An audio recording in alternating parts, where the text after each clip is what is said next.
May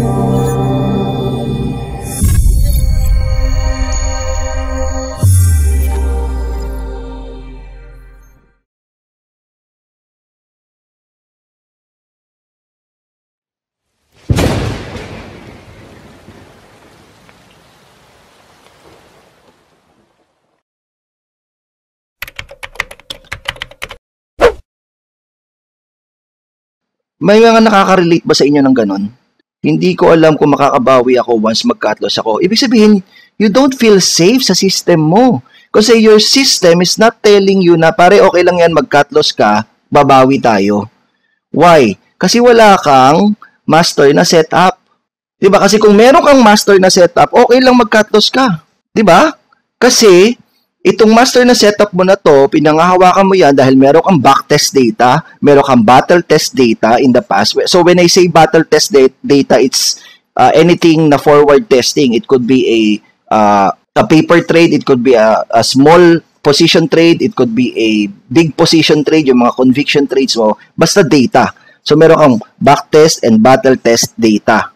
Okay? So kaya ka hindi nagbebenta kahit game na or kaya ka hindi nagka-cut loss dahil kailangan mo na mag-cut loss dahil hindi mo alam kung anong gagawin mo next eh. 'Di ba? Hindi mo alam kung anong gagawin next mo kasi yung system mo hindi kayo hinahayaan na mag-spot ng next opportunity. Kaya nakakapit ka doon sa losses mo. Ito, sabi niya, hindi ko alam if makakabawi ako once na nag-cut loss ako.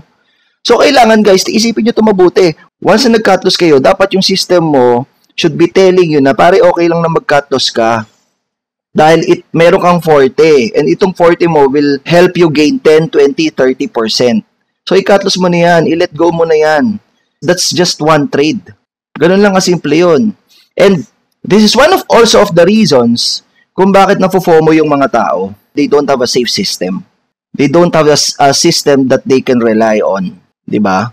Ba't ka nafo-FOMO dun sa gain ng iba or dun sa ano? Kasi yung system mo, wala. Weak. Nakakita ka lang ng ganitong gain or meron ka lang na miss. Kunyari, bigyan ko kayo ng particular example guys. Merong isang nag-ceiling. Ako, paborito ko ceiling plays. It's one of the, kasi merong momentum and mataas yung mga gains. Diba? I have the opportunity to gain more in a short period of time. That's ceiling play. Pero guys, believe me, sobrang daming ceiling plays ko na let go. Diba? Pero walang FOMO. Walang FOMO na naganap doon. Bakit? Kasi sabi ng system ko, pare, kayang-kaya natin makahanap ng ganyan ulit na play. Diba? There's always another one coming. Diba? So, tiwala ako sa system ko. I feel safe. I feel safe around my system. Nagigets nyo ba, guys? So, if you don't feel safe around your system, if your system is not telling you na pare, kaya natin kumita consistently, then that's not a system. That's not a good system. Diba? Kasi ang system nyo, dalawa lang ang role nito. Na kailangan anong tawag dito? Dalawa lang ang function niya na kailangan meron siya. Una, your system should be able to make you money. The next one, your system should be able to protect your money. And I believe guys, kayo, you already know how to make money. Think about this.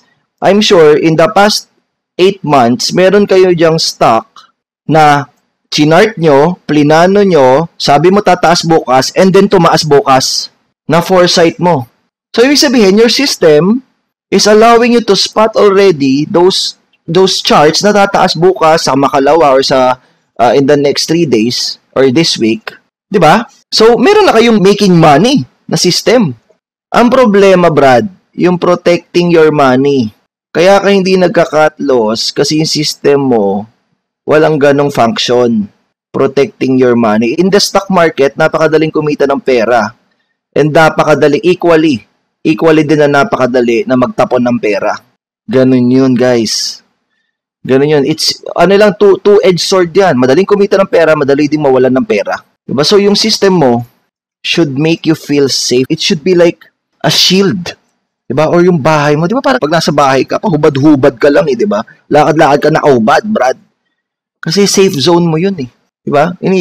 Sabi ng bahay mo, pagka nilak mo yung pinto, wala papasok dyan na iba. So, pwede ka mag-ubad-ubad. Lakad-lakad ka na kaubad. Diba? So, tanongin nyo guys yung sarili nyo. Do I feel safe around my system? Does my system allow me to earn or to spot plays consistently? to make profits consistently? Does my system prevent me from giving back too much profits sa market? Kasi if not, that's not a safe system. You don't feel safe around it. Bakit? Kinakabahan ka every time na nagte-trade ka. Kinakabahan ka every time na gain ka na, tapos kailangan mo na siyang i-let go, pero hindi mo nile-let go kasi puta nakachamba ka lang pala. Alam mo sa sarili mo na nakachamba ka, hindi mo na alam, hindi mo na kaya makaspat ulit ng ganong play. That's not safe. Diba? That is not safe. Ayaw mo mag-cut loss, you're holding on to a small loss and then medium loss and big loss na because yung system mo doesn't allow you to do that. So, simple lang guys, diba? Simple lang. The word is safe. You should feel safe around your system. I hope itong si Mark, magkaroon siya ng redemption in... Kasi, kunyari itong mga 42%, 32% na losses niya sa mga basura stocks na to, kahit i-cut niya yan, okay lang. Kasi, kaya niya ulit mag-gain. Ayun ang system. Now, let me give you a particular example, guys. I read an article before saying na Donald Trump, yung president ngayon ng United States, yung si POTUS, he lost his billionaire status. Donald Trump lost his billionaire status once. Or maybe mas marami pa nga, pero ito yung very recent na nawala yung billionaire status niya. And sa field nila, guys, pagka tinawag ka na 100 millionaire or millionaire, from billionaire, naging millionaire status ka na, puta, pagtatawanan ka na lang. Diba? Pucha, sabihin ng ibang mga mayayaman sa'yo, ay, pucha, naghirap, naging 100 millionaire na lang from billionaire. Diba? Now, sobrang wala talaga siyang pera nun na ang meron lang siya is yung skills. What he did was, he became the middleman in two parties doing joint ventures. Doon siya kumita. Yung buyer, yung seller, and then siya yung nasa gitna. Siya yung nagme-meddle when it comes to building the contract and signing the contract or ano yung mga ng buyers and then sellers. And then doon siya ulit nag-regain ng kanyang wealth. Now, bakit? Paano nangyari yun? It's like, imagine kasi guys ganito when it comes to personal development, imagine yourself as a rubber band. Ayan, rubber band analogy tayo. Now, try to stretch that rubber band. Yung sobrang stretch. Okay? Now, pagka tinanggal mo na yung pagkaka-stretch noon, pagka binalik mo, di ba? Hindi mo na siya ini-stretch, hindi na same yung size noon dun sa original size na pinanggalingan niya. Iba na, mas malaki na. Mas nag-stretch siya, parang brief, Brad. Yung bagong brief, puta, napakasikip. Tapos medyo nai-stretch, kakalaba, di ba? Tsaka kakagalaw-galaw mo rin habang suot mo. Then, ibig sabihin guys, it won't go back to its original form anymore. Ganon din sa mga rich people. Now, try to think about this. Kunyari si Donald Trump is biglang nawala in one go. Kinuha lahat ng ari-arian niya. Pera, ari-arian, lahat. Diba? Tingin nyo ba kaya niyang bumalik agad? Diba? Doon sa kanyang billionaire status. Ako tingin ko oo Kasi may yung skills niya, yung rubber band niya, siya mismo is hindi na bumalik doon sa Kasi kumbaga parang naging laway na lang ang puhunan. Ayaw niyang mag-OPM. Diba? Ganun din sa trading. Kaya hindi nagle-let go yung mga Kaya takot mag-withdraw Brad, kaya takot mag-withdraw yung mga tao, yung mga traders. Hindi yung i-withdraw yan. Dahil hindi nila kayang kitain ulit yung kinita nila. Na parang, ay pucha, chamba lang to. Now, imagine yourself this. Kunyari, biglang nawala lahat ng ari-arian mo. Bigla kang kinidnap, tapos ransom is yung lahat ng pera mo. Kaya mo bang bumalik ulit? If the answer is hindi, ibig sabihin nakachamba ka lang. Ibig sabihin, where you are now is chamba lang. So, the answer should be yes. And to have that, you have to have a system na kayang gumawa ng ganun. Di ba? Kayang mag-reprint ng money. Di ba? Hindi ka na babalik. Once na naging millionaire ka na, once na naging multimillionaire ka na, wala na. There's no going back. Nandun na yung mo Yung comfort zone mo Nandun na rin yung income zone mo So, what I'm saying is, if hindi pa if you still don't feel safe around your system, na kaya niya mag-make ng money and mag-protect ng money, then work harder. Magtingin-tingin pa kayo, search more, explore more avenues dahil kailangan ganun. Exactly. Sabi ni Jerome Espinosa, financial thermostat sa Secrets of the Millionaire. So, ayun yun, yung kinikwento ko, financial thermostat. Bigyan ko, alam niyo ba yung analogy nitong financial thermostat, bakit siya tinawag na financial thermostat? Dahil, for example, Ganito yan, ano? Kunyari nasa venue kayo, isang malaking venue kayo sa hotel, may function room yung hotel. Now, yung mga hotels, naka-automatic yung ano niyan, naka-automatic yung aircon niyan, yung thermostat. Okay? Now, ang sabi ng teacher ko, yung thermostat ng hotel during seminars, kailangan 18 to 21 lang yan, degrees Celsius. Okay, pero anyway, now let's say sinet nung hotel manager to 21 degrees. 'Di ba? Medyo malamig 'yun. 'Di ba? 21 degrees. Now the hotel or the room, the air conditioning of that room will try to maintain, that's the word guys, will try to maintain that level of coldness, yung 21. So ibig sabihin, may mga times na alam niyo ba yung sinasabi, "Oy, isarado mo yung pinto kasi lalabas yung aircon." 'Di ba? Ibig sabihin pagka binuksan natin yung pinto, tas sobrang init sa labas. So, let's say 100 degrees sa labas. Pagka binuksan mo yung pinto, may nagbukas ng pinto, papasok yung init dun sa sa function room na merong 21 degrees lang. So, medyo iinit. Yung 21 degrees, aangat yun sa 25 degrees, aangat yun sa 30 degrees, kasi pumapasok yung init eh. Diba? Pero guys, kung mapapansin nyo sa mga hotels, it will try to lower down or to, ang mangyayari doon is parang ganito, magbubuga yun ng mas maraming malamig na aircon, mag-a-adjust yun eh. Di ba naririnig nyo ba minsan sa hotel yung parang tahimik, tapos biglang, ibig sabihin nag-a-adjust, parang barko, ano? Pero anyway, sa barko, di ba? Kapag kahit dun sa hotel room na yon, na pagkasinet mo na 21 degrees yung level of coldness, kahit mainitan yan or mas lumamig, the hotel or that function room will still try to adjust or to keep that level sa 21 degrees.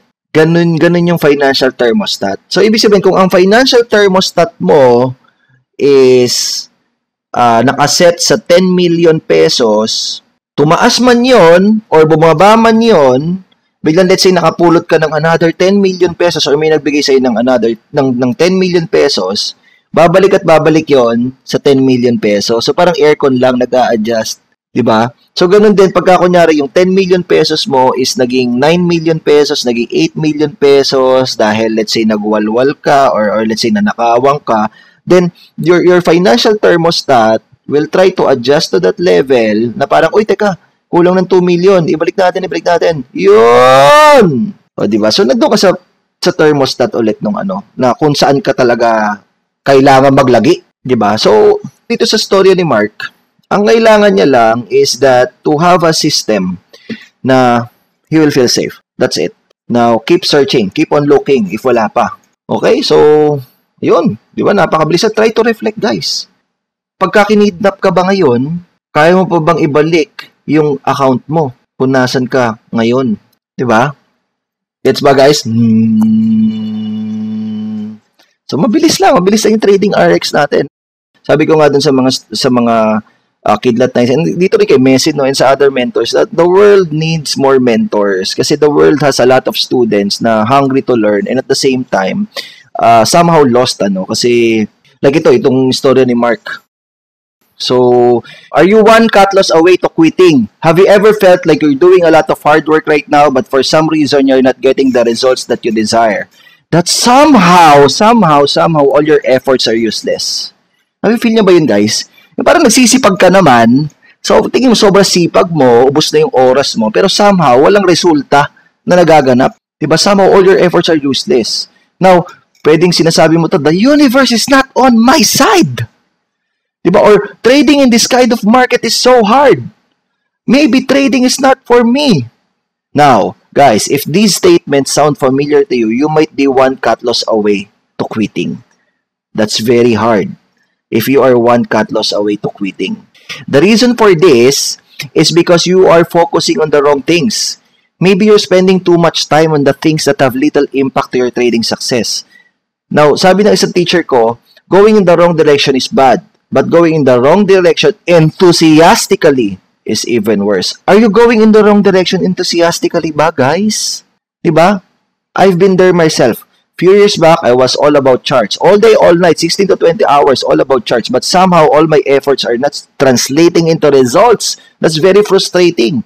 The cost for me was too high in terms of time, energy, and of course, money. Later on, I realized that what I'm doing was all wrong. I found out that 99% of success in trading is attributable to intangibles, but the sad reality is we only put 1% of our efforts in this area. Okay? So, thank you for spending time with me. Sige na, salamat sa pakikinig. Do not forget, ask yourself, yung trading system mo ba, do you feel safe around it? If not, keep on looking. Keep on pounding that stone. Kasi hindi pwedeng hindi ka safe around your trading system.